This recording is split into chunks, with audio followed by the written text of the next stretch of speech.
Hello friends, नमस्कार। मैं हूं उमाकांत पंड्या। बिना स्किप किए पहले तो मेरी बात को आप सुन लीजिए। यदि आप सिर्फ नंबर लाने के लिए पढ़ रहे हैं और यदि कॉन्सेप्ट को नहीं समझ रहे हैं तो मान लीजिए कि आप एक डेंजर जोन में हैं। आप सिर्फ नंबरों के लिए नहीं पढ़ रहे, आपको इसका व्यवहारिक उपयोग भी पता होना चाहिए। मुझे नहीं पता मैं आपको जो बता रहा हूं वो आपको कितना समझ आ रहा है, पर मेरा प्रयास है कि साधारण से साधारण बच्चा भी इस बात को समझ पाए कि रियल में ये जो गणितीय सूत्र है वो हमको किस प्रकार से प्राप्त हुए। तो आइए शुरू करते हैं हम हमारी बात को।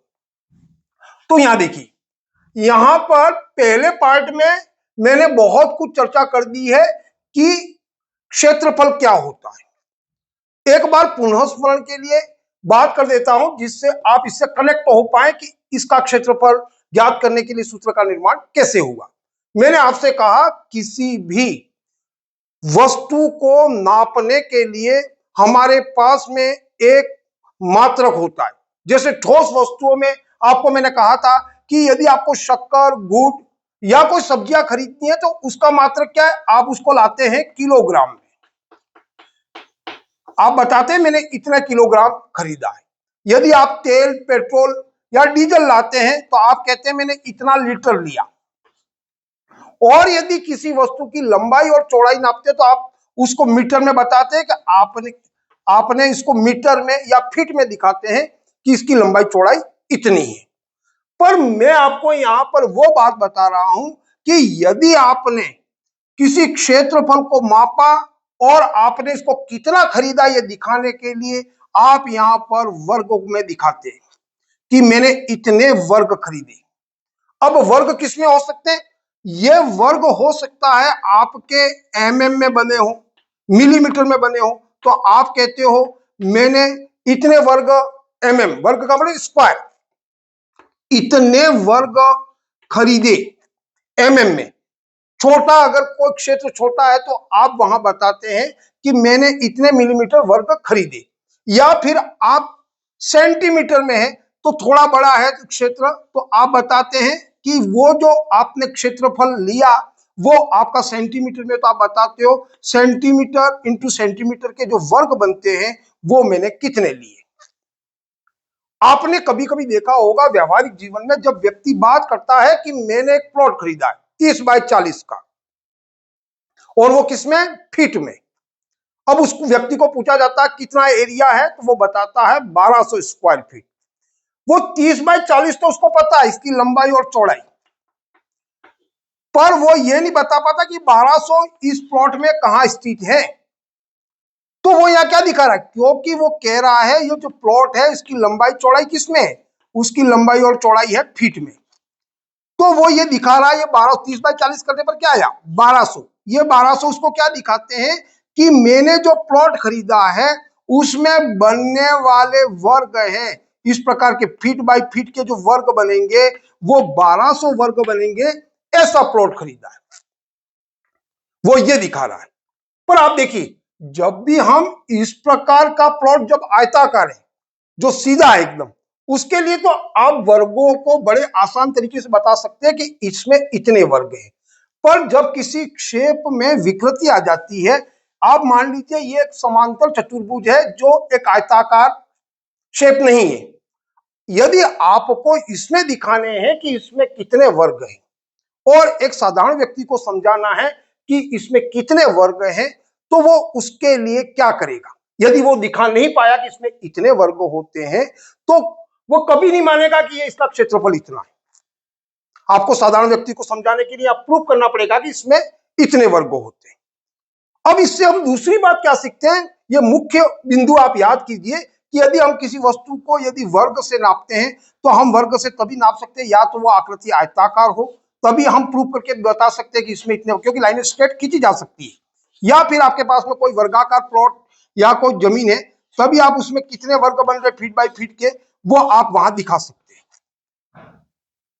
तो फिर इस प्रकार की शेपों में आप कैसे वर्ग दिखाएंगे, तो उसके लिए गणितज्ञ ने जरूर सोचा होगा कि यदि इस प्रकार की आकृति है, ये मान लीजिए वृत्त है, तो इस वृत्त में यदि मुझे मापना इसका क्षेत्रफल वर्ग में ही है तो इसमें कितने वर्ग आएंगे वो कैसे दिखा पाएगा, या किसी त्रिभुजाकार आकृति में कैसे दिखा पाएगा कि इसमें इतने वर्ग, क्योंकि इस प्रकार की लाइनें ड्रॉ यहाँ करने पर हमें वर्ग प्राप्त नहीं होते। तो फिर उसने क्या सोच करके ये वर्ग का जो आपको मात्रक दिया वो दिया होगा, ये बात आपको क्लिक करनी चाहिए कि ये कैसे हुआ होगा। तो उसने इसका मतलब ये समझ लिया था कि किसी भी आकृति को आप आयत या वर्ग में परिवर्तित कर सकते हो, तभी आप किसी चीज को वर्ग का जो वर्ग से आप इसको नाप सकते हो। तो बस इस बात को आप याद कर लीजिए, आप किसी भी आकृति को, चाहे वो ट्रायंगल त्रिभुज हो या रेक्टेंगल हो या फिर आपके पास में सर्कल वृत्त हो, उसको आप इस शेप में परिवर्तित कर देते हो और उसको परिवर्तित करके आप दिखाते हो, तभी उसमें वर्ग गिने जाते हैं। तो कहने का मतलब इस वाली शेप को और इस वाली शेप को आप इस आयत या वर्ग में परिवर्तित कर देते हो। और जो परिवर्तित करने के लिए जो क्रियाकलाप किया जाता है उसको काटा या छाटा जाता है, तो वही उसका सूत्र बन जाता है। यहां पर देखिए, मैं अपना प्रयास कर रहा हूं आपको बड़े अच्छे तरीके से समझ में आए। प्रैक्टिकली करके दिखाने में समय बहुत अधिक लगता है और इतना समय आपके पास होगा नहीं। अब ये देखिए, ये वाली लाइन टेढ़ी है यहाँ, यदि मैं यहाँ वर्ग बनाना चाहूंगा तो इस आयत की तरह यहाँ वर्ग नहीं बन पाएंगे। अब ये लाइन टेढ़ी है और इसकी देखिए, यहाँ इसकी जो ये वाली भुजा 6 सेंटीमीटर, इसकी भी 6, इसकी 4 इसकी भी 4। अब ये आयत है और ये समांतर चतुर्भुज है, इस बात को आपको समझना होगा। इसको 6 इंटू 4 करने पर 24 नहीं आ जाएगा, कभी वर्ग नहीं बनेंगे। आप इसमें लाइन खींच कर देखोगे तो वर्ग बनेंगे ही नहीं। तो इसका मतलब आप समझ जाओगे कि वर्ग नहीं बन रहे, इसका मतलब इस आकृति को आपको कुछ न कुछ कटिंग करके सही करना है। अब देखिए, इसको कैसे बताएंगे कि इसमें प्रूफ कैसे करेंगे कि इसमें वर्ग है। तो उसके लिए उसने क्या किया कि ये जो है ए बी सी और डी, ये वाला जो पार्ट है उसके कहलाते हैं शीर्ष। अब आपने इस शीर्ष से एक 90 डिग्री का एंगल डाल दिया, एंगल का मतलब कोण डाल दिया।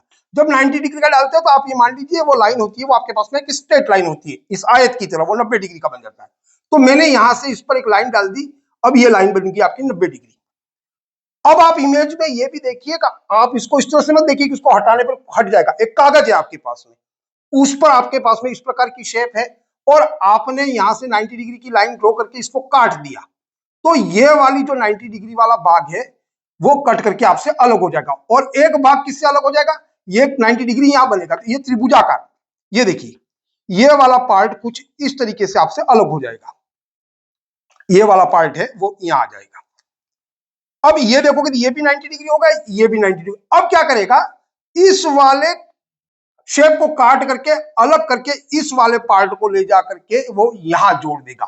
तो ये वाला जो पार्ट 90 डिग्री वाला था वो बच करके यहां पर ये 90 डिग्री हो गया अपने आप ही, क्योंकि 90 डिग्री स्ट्रेट काटा, ये 90 डिग्री का एंगल बन गया और ये स्ट्रेट लाइन भी बन गई। और इसी त्रिभुज को काट करके इसी भाग में यहां से जोड़ दिया। तो आप देखोगे ये जो सी ई वाला पार्ट है वो देखिए, सी वाला जो पार्ट है वो यहां था, इस तरफ था, वो अब आकर के इस तरफ लग गया और ई वाला 90 डिग्री वाला यहां लग गया, ये कॉर्नर भी आपका 90 डिग्री बन गया। और ये शेप आप जब देखोगे प्रैक्टिकल करके तो स्वतः ही इस लाइन से जुड़ जाएगी। अब आप देखिए, ये जो था वो 6 सेंटीमीटर हो गया, पर अब की बार में जब ये लाइन यहाँ टेढ़ी थी तो 4 सेंटीमीटर थी। अब देखोगे तो ये लाइन है वो इससे छोटी हो जाएगी, अब ये 4 सेंटीमीटर नहीं रहेगी, यहां कुछ और नाप आएगा। वो कैसे ज्ञात करते हैं उसके विषय में हम किसी नेक्स्ट वीडियो में बात करेंगे और आपको मैं बहुत बेहतर तरीके से बताऊंगा कि इसको कैसे ज्ञात करते हैं।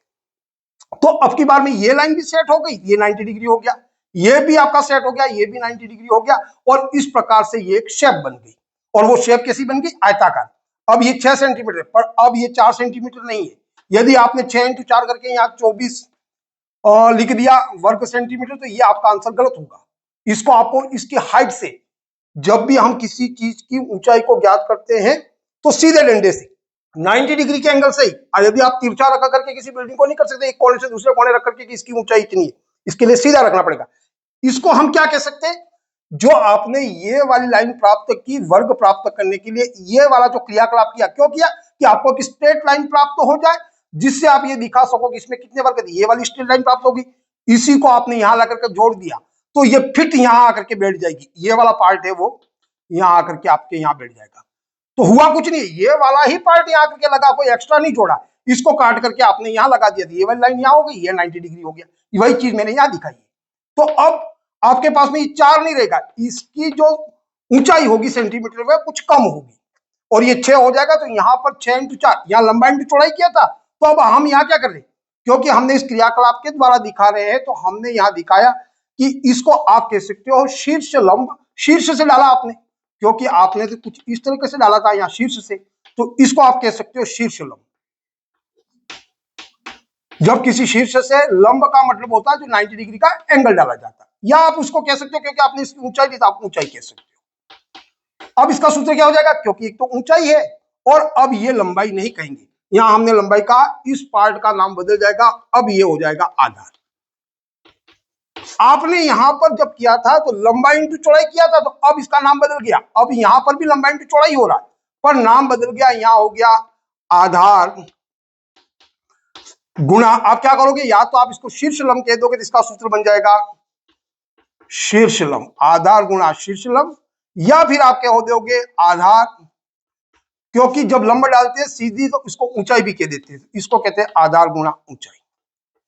तो कुल मिलाकर के हम यहां से यह समझे कि ये जो सूत्र बना, वो सूत्र के निर्माण का मुख्य कारण है उसका मात्रक। जो वर्ग है उसको दिखाने के लिए हम किसी भी शेप को बदल करके इसको आयत या वर्ग में बदलेंगे, तभी हम किसी साधारण व्यक्ति को समझा पाएंगे कि इसमें कितने वर्ग हैं। तो यही क्रियाकलाप करके ये आपको जो सूत्र है वो दिखाते हैं कि आपने क्या काटा। त्रिभुज में भी हम देखेंगे 1/2 आधार इंटू ऊंचाई कैसे होता है, उस सूत्र को भी देखेंगे, और हम बहुत ही डीपली उसमें देखेंगे। मुझे नहीं पता मैं आपको कितना समझाने में कामयाब हो पा रहा हूं, पर मेरा प्रयास है कि आपको ये बात बहुत ही बेहतर तरीके से समझ में आए। कोई व्यक्ति किसी भी विषय का पूर्ण ज्ञाता नहीं हो सकता, पर मेरा भी यहाँ छोटा सा प्रयास है कि आप उस बात को समझे, और यदि इस बात को आपने समझ लिया तो आप ये वाला जो व्रत है उसको किस प्रकार से परिवर्तित करेंगे, आयत या त्रिभुज में परिवर्तित करो, आयत में कैसे परिवर्तित कर सकते हैं या वर्ग में कैसे परिवर्तित कर सकते हैं, त्रिभुज को आप कैसे आयत में परिवर्तित, जब तक परिवर्तित नहीं करते तब तक आप साधारण व्यक्ति को यदि समझा पा सकते कि इसमें कितने वर्ग है, और जब तक वर्ग नहीं दिखा पाते तब तक आप ये भी प्रूफ नहीं कर पा रहे कि इसका क्षेत्रफल इतना है। आज के लिए बस इतना ही। जय हिंद, जय भारत। कमेंट के माध्यम से जरूर बताइए मेरा यह प्रयास आपको कैसा लगा।